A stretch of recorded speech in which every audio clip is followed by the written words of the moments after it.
অলসতার ব্যাপারে আল্লাহ ও আল্লাহ রাসূল কি বলেছেন এবং দূর করার উপায় কি? খুব সুন্দর একটা প্রশ্ন। অলসতা এটা অত্যন্ত গর্হিত একটি চরিত্র। আমরা অনেকেই আছি খুব নামাজ রোজা করি কিন্তু অলস, কাজ করতে চাই না, শুয়ে বসে থাকা সময় কাটাতে চাই।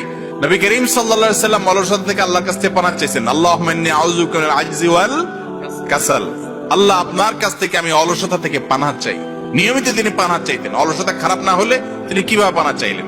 এজন্য কোন নেককার, কোন ইমানদার, কোন আমলদার মানুষ অলস হতে পারে না। আমরা অনেক সময় দেখি একটা ছেলে খুব কর্মচঞ্চল ছিল, সব ঠিকঠাক ছিল, সে কিছুদিন পর দাড়িটা রেখে হুজুর হয়ে গেছে বা ডিলার হয়ে গেছে। মুসলমান যা করবে সিরিয়াসনেসের সাথে, ডিলা ঢালা করলে সে ভালো মুসলমান হতে পারে না। অলসতা রাখা যাবে না। আরে মুসলমান যেন অলস না হয় সেজন্য আল্লাহ তাআলা ফজরের সময় উঠে ঘুমের নামাজ দিয়েছেন। ফজর নামাজ যে পড়তে পারে তার চাইতে বড় কর্মচঞ্চল মানুষ আর হতে পারে না।